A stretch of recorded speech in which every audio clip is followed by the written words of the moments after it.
झारखंडी जोहार आप सभी को हमारे चैनल झारखंड एग्ज़ाम में आपका स्वागत है। दोस्तों, कल से ही ग्रुप में देख रहे हैं कि आप लोग जो है काफ़ी मैसेज कर रहे हैं कि अपडेट दीजिए, कुछ अपडेट दीजिए। तो आज के वीडियो में आप लोगों को बहुत कुछ ऐसे इम्पोर्टेंट बात बताया जाएगा, इसके लिए आप लोग जानना चाहते हैं। चलिए दोस्तों, सबसे पहले जो व्हाट्सएप में कल एक कमेंट देखे थे वो ये था कि ऑर्डर कॉपी में सिर्फ कारा चालक का ही जिक्र है। तो दोस्तों, ये मैं बताना चाहता हूँ कि इस केस जो ये केस है उसमें मेन जो है वो आपका कारा चालक है और इसमें एक्साइज स्पेशल जो है इसमें मर्ज किया हुआ है। अब इस बात को आप इस तरह से समझिए कि ये तीनों वैकेंसी जो प्रोसेस में था इसमें कारा चालक का सारे प्रोसेस हो चुका है। यानी कई विद्वान लोगों का मैं कमेंट देखता हूँ और हंसी भी आती है मुझे उन पर। कहता है कि पंचायत सचिव से कंपेयर मत करो, उन सभी का सारा प्रोसेस कंप्लीट था, सिर्फ ज्वाइनिंग लेटर देना बाकी था। तो भाई मेरे, आपको पता है कारा चालक का भी सारा कुछ हो चुका है। रिटर्न हो चुका है, ड्राइविंग टेस्ट हो चुका है, मेडिकल हो चुका है, डीबी हो चुका है, उनका भी सिर्फ ज्वाइनिंग लेटर देना बाकी है। और इसीलिए इस बार जो ऑर्डर कॉपी है, जो पढ़े लिखे लोग हैं उनके बारे में मैं बताना चाहता हूँ। वो जान चुके हैं कि क्या है और क्या नहीं, और जो हवाबाजी बात करते हैं उनके लिए तो और कुछ उपाय नहीं है, उनका कोई जवाब ही नहीं है। वो तो बहुत महान है। उसमें डायरेक्ट एक ही बात कही गई है सीधी तौर पर जज के द्वारा कड़े निर्देश का कि यहाँ आर्टिकल 14 का उल्लंघन हुआ है, यानी समानता का अधिकार का उल्लंघन हुआ। आप इस बात को समझिए कि जब ये 6 वैकेंसियों को रद्द किया गया था, इसमें से 3 वैकेंसी प्रोसेस में था और 3 वैकेंसी का एग्ज़ाम होने वाला था।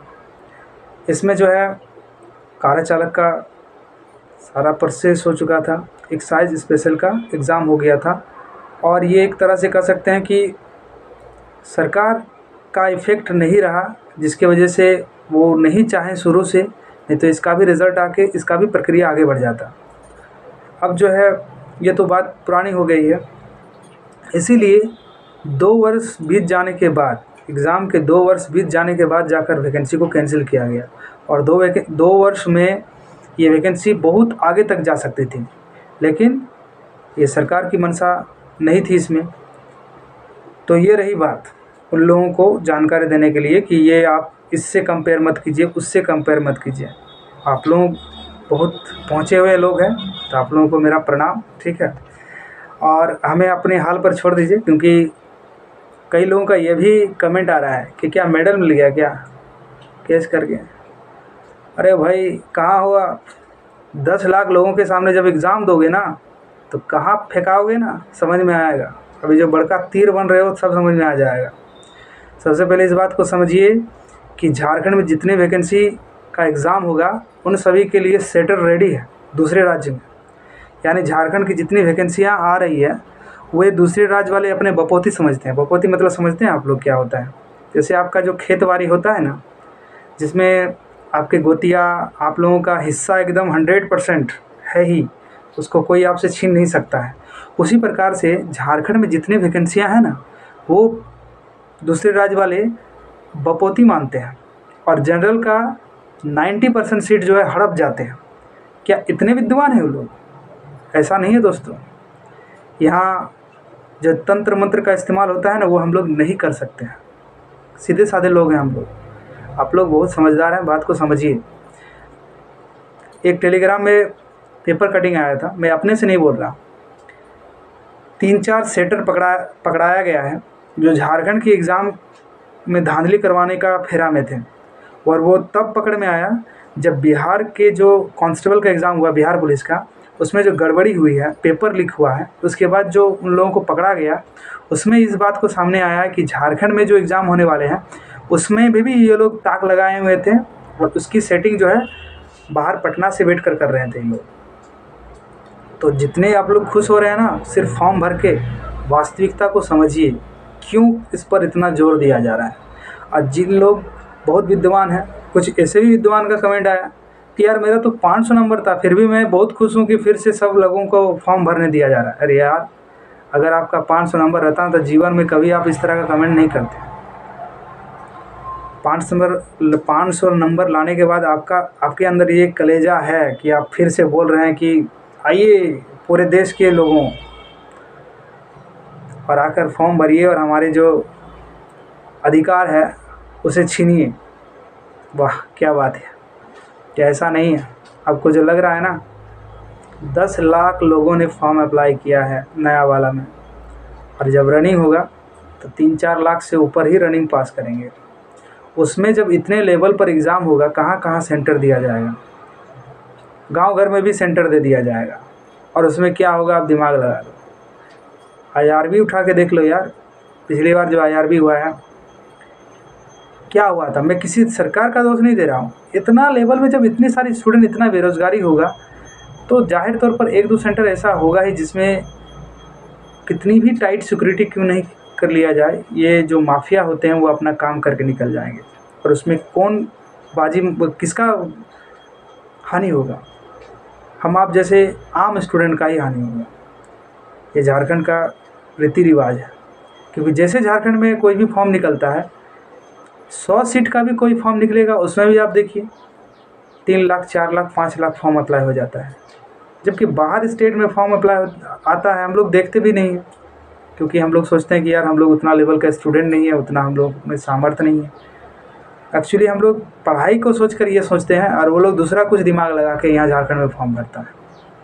तो ये बातें हैं। सबसे पहले मैं कमेंट्स को ही उठा रहा हूँ, क्योंकि बहुत महान महान लोगों ने ये कमेंट्स किया है, और आई होप ये लोग शायद झारखंड के होंगे कि नहीं, ये मैं कह नहीं सकता। लेकिन इतना समझिए कि जिस तरह से आप लोग समझ रहे हैं ना कि फॉर्म भरने से ही जॉब हो जाता है, वो बात नहीं है। और रही बात, बहुत सारे स्टूडेंट ये भी बोल रहे हैं कि नया का क्या होगा। तो दोस्तों, ये सरकार के ऊपर है, वो अब जो चाहेंगे, जैसे चाहेंगे। वैसे भी झारखंड में नियुक्ति की कमी नहीं है। सिर्फ एक तरह से देखा जाए तो सरकार, गवर्नमेंट अगर चाहे तो यहाँ जो भाषण में दिया जाता है ना कि हर माह वैकेंसी निकलेगा, वो वास्तव में है। 1 साल पहले से झारखंड पुलिस का रोस्टर रेडी है। यहाँ तो सिर्फ 500 सीट के लिए आप लोग मारामारी कर रहे हैं, उसमें 6-7 हज़ार वैकेंसी है। 1000 के आसपास आपका दरोगा में सीट है झारखंड में, सब इंस्पेक्टर का। 2000 प्लस फॉरेस्ट गार्ड में सीट है। 1400-1500 सीट आपका कछपाल में है। इतनी सारी नियुक्तियाँ सिर्फ आपका पुलिस डिपार्टमेंट में है। इसके अलावा फॉरेस्ट रेंजर, जो कि इंटर साइंस में इंटर प्लस ग्रेजुएट कोई भी स्ट्रीम में है, तो उसके लिए है। ये एक सब इंस्पेक्टर के जो SI निकलता है, दरोगा, उसके लेवल का ही होता है, लेकिन ये वन विभाग में होते हैं। इतनी सारी वैकेंसियाँ सिर्फ आपका झारखंड में है, आपका पुलिस डिपार्टमेंट में। आप लोग जो 500 सीट के पीछे पड़े हुए हैं, लेकिन नियुक्ति निकल ही नहीं रही है। रोस्टर इसका रेडी है, लेकिन अभी तक निकाला नहीं जा रहा। हर तरह से देखा जाए तो झारखंड में सेंट्रल में हर जगह देखा जाए तो स्टूडेंट के साथ ही राजनीति किया जा रहा है। तो ये सब बातें हैं, समझिए आप लोग। और जो महान लोग हैं उनके बारे में कहना चाहता हूँ, यार अपने मूल अधिकार के लिए हम अगर वोट गए हैं तो इसमें आप लोगों का क्या जाता है? सबसे पहली बात है कि हमें लगा कि हम लोगों के साथ गलत हुआ इसीलिए गए हैं। और झारखंड में आप इतिहास उठा के देख लीजिए, कोई भी नियुक्ति ऐसा नहीं है मैक्सिमम जिसमें कोर्ट कचहरी का काम नहीं हुआ है। यहाँ होता ही इस प्रकार से होता है। IRB में मेरे साथ भी गड़बड़ हुआ था। जब हम गए JSSC तो बोला गया कि ये नॉर्मलाइजेशन में हुआ है। तो इतना बड़ा घपला हुआ था कि आपको क्या बताएं। सेम डेट को एग्ज़ाम दिए, सेम कैटेगरी से बिलोंग करते हैं और उससे 40-50 नंबर अधिक है, फिर भी वो ज्वाइनिंग कर रहा है, मेरा रिज़ल्ट तक नहीं निकला है। तो इस लेवल का नॉर्मलाइजेशन होता है झारखंड में, कोई अता पता नहीं। सिर्फ झारखंड का ही क्या, रेलवे में भी इस तरह होता है। इस बार ग्रुप D में देख लीजिए आप, नॉर्मलाइजेशन किस ढंग का हुआ है, उसमें भी भुक्तभोगी हैं। मेरे जैसे हज़ारों लाखों विद्यार्थियों के साथ इस तरह हुआ है। तो इस चीज़ को समझिए। और इतने सारे जब फॉर्म अप्लाई होगा तो मल्टीपल शिफ्ट में एग्ज़ाम होगा, और मल्टीपल शिफ्ट में जब एग्ज़ाम होगा तो नॉर्मलाइजेशन भी होगा जाहिर तौर पर। और नॉर्मलाइजेशन के नाम पर क्या क्या होता है पता नहीं, भगवान ही जानता है। ये आज तक स्टूडेंट को समझ में नहीं आया। कम नंबर वाले का जॉब हो जाता है, अधिक नंबर वाले घर बैठकर तमाशा देखते हैं। यही होता है नॉर्मलाइजेशन में खेल। और दोस्तों, ये जो सबसे पहला आप लोग जो व्हाट्सएप में परेशान हो रहे हैं, ऑर्डर में सिर्फ कारा चालक का जिक्र है। तो ये बता देना चाहता हूँ, क्योंकि ये केस जो है मेन केस है कारा चालक। ऑर्डर आएगा कारा चालक के साथ, हम लोग भी टैग रहेंगे एक्साइज स्पेशल। कारा चालक का सारा प्रक्रिया कंप्लीट है और ये मेन केस उन्हीं का है। पीछे हम लोग टैग हैं, क्योंकि हम लोग का केस पहले अलग था, फिर बाद में हम लोग का वकील के द्वारा ये केस को मर्ज कर दिया गया, क्योंकि हम लोग थोड़ा पीछे चल रहे थे और बीच में फंडिंग का ही ऐसा प्रॉब्लम था, जिसकी वजह से हम लोग जो है 1-2 डेट में हेयरिंग नहीं हो पाया, क्योंकि हम लोग सर को पैसा नहीं दे पाए थे वकील को। तो ये भी एक कारण रहा था। इसके अलावा बाकी सब चीज़ें ठीक है दोस्तों। यूट्यूब में सारी चीज़ डिस्कस नहीं कर सकते हम लोग कि क्या काम कर रहे हैं, लेकिन इतना जान लीजिए कि हर चीज़ अभी कंट्रोल में है और ऊपर वाले की दया से सब कुछ अच्छा होगा।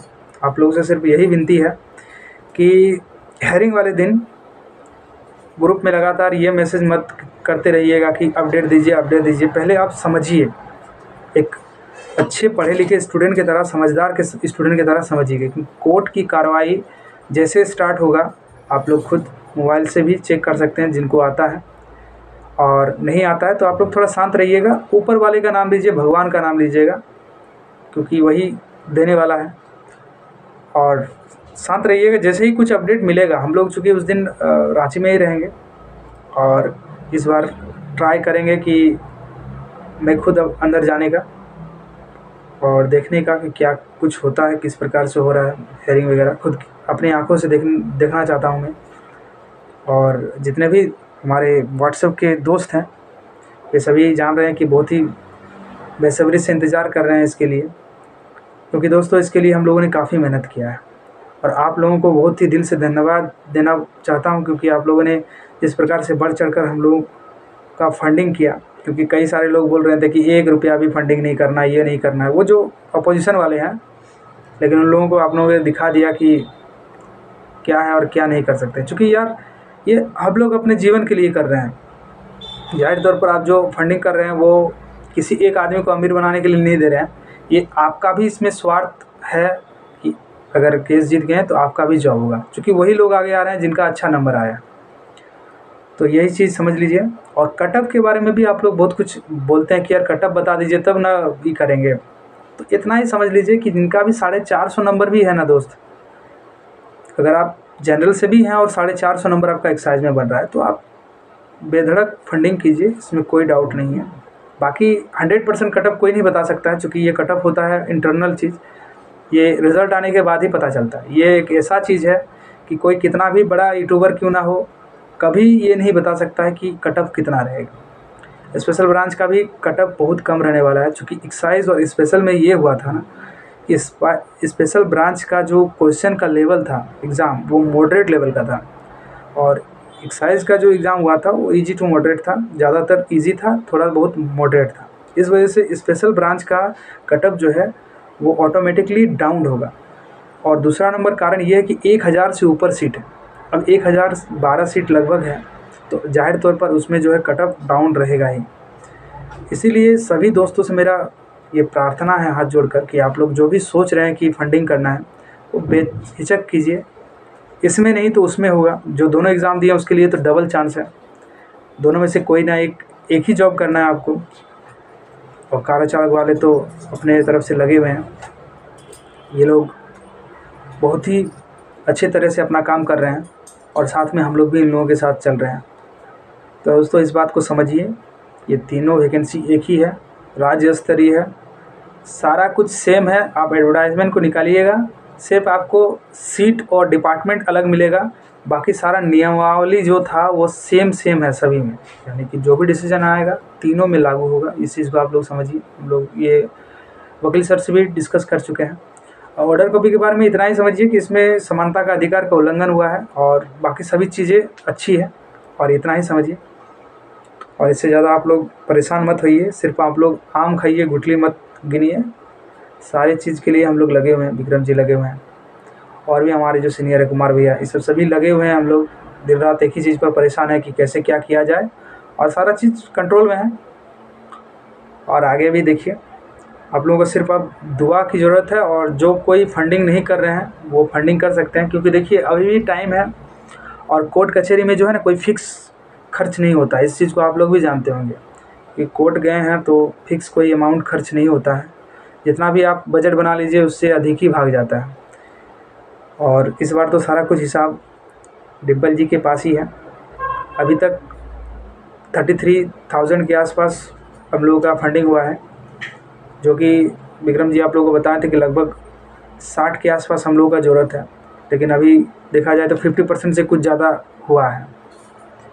और इसके अलावा अगर और हो जाए तो और अच्छा रहता, क्योंकि फंडिंग रहने से कोई प्रॉब्लम नहीं होने वाला। ये एक तरह से आपका पावर है, क्योंकि मनी बहुत बड़ा चीज़ होता है इस दुनिया में, और बहुत सारा चीज़ जो है आप मनी की वजह से ही रुक जाते हैं। क्योंकि आपको मैं बता चुका हूँ कि पहले भी हम लोग का जब डेट लगा था तो पैसे की वजह से एक बार हम लोग का हायरिंग नहीं हो पाया, क्योंकि बहुत कम स्टूडेंट थे उस टाइम हम लोग, और इतना यूनिटी भी नहीं था।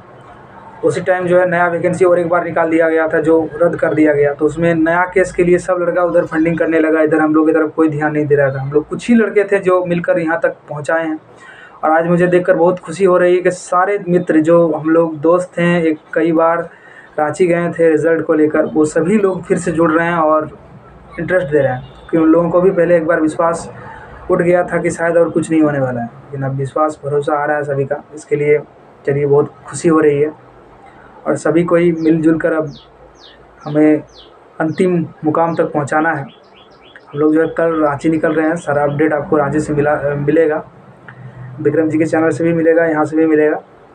और आप लोगों से सिर्फ मेरा यही रिक्वेस्ट है, लास्ट वर्ड यही कहना चाहते हैं कि उस दिन आप लोग पूरा बकाइएगा नहीं, आराम से रहिए। जो भी होगा अपडेट आप लोगों को शाम तक दिया जाएगा, जैसे नहीं 12 बजे से क्या हुआ, ठीक है, शांत रहिए।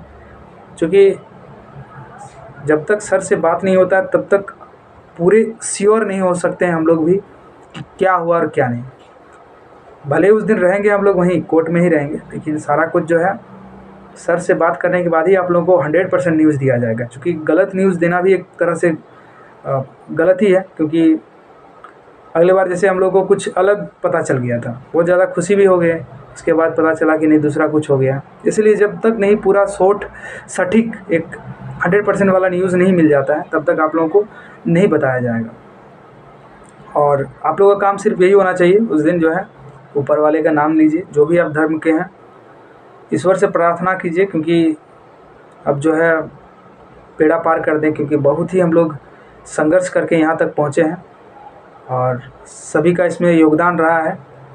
और सबको ही दुआ कीजिएगा तो ज़रूर हम लोग अंतिम तक पहुँच ही जाएंगे ऊपर वाले की कृपा से। तो चलिए दोस्तों, ये इतना ही कहना चाहते हैं। शायद मैंने वो सारे पॉइंट्स को रख दिया जो भी मुझे लगा था। इस बार मैंने कॉपी से भी लिख कर लाया था ये सारे पॉइंट्स को। और ग्रुप में जिनको भी ऐड होना है वो ऐड हो जाइएगा, उसके लिए कोई बड़ी बात नहीं है। हाँ, और एक दोस्त कई दोस्त जो है ये नाराज़ हो गए हैं कि हम लोगों ने शुरू से फंडिंग किया था और हमें रिमूव कर दिया गया, तो उसके लिए सॉरी। अगर किसी तरह से गलती हुआ है तो आप पर्सनली मुझे मैसेज कर सकते हैं, क्योंकि आप लोग फंडिंग किए हैं, शुरू से मेरा नंबर जान रहे हैं। मैं आप लोगों को ऐड कर दूंगा, और डिम्पल जी के नंबर में भी आप लोग मैसेज कर सकते हैं कि भाई आपने मुझे रिमूव कर दिया, मैंने तो फंडिंग किया हुआ है और करेंगे। ऐसे भी कई लोग थे जो बोल रहे हैं कि मुझे फंडिंग करना था और मुझे रिमूव कर दिया गया। तो ऐसी कोई बात नहीं है, फिर से आप लोगों को जोड़ दिया जाएगा। अगर भूलवश हो गया है उसके लिए सॉरी कहना चाहते हैं। और मिलकर सबको एक बार फिर से अपना एकता का परिचय दीजिए। सिर्फ पॉजिटिव रहिएगा, और चारों तरफ से प्रार्थनाएं बहुत ज़रूरी है। चलिए दोस्तों, इसी के साथ वीडियो को समाप्त करते हैं। अच्छा लगे तो वीडियो को लाइक कीजिएगा और चैनल को सब्सक्राइब कीजिएगा। Thank you.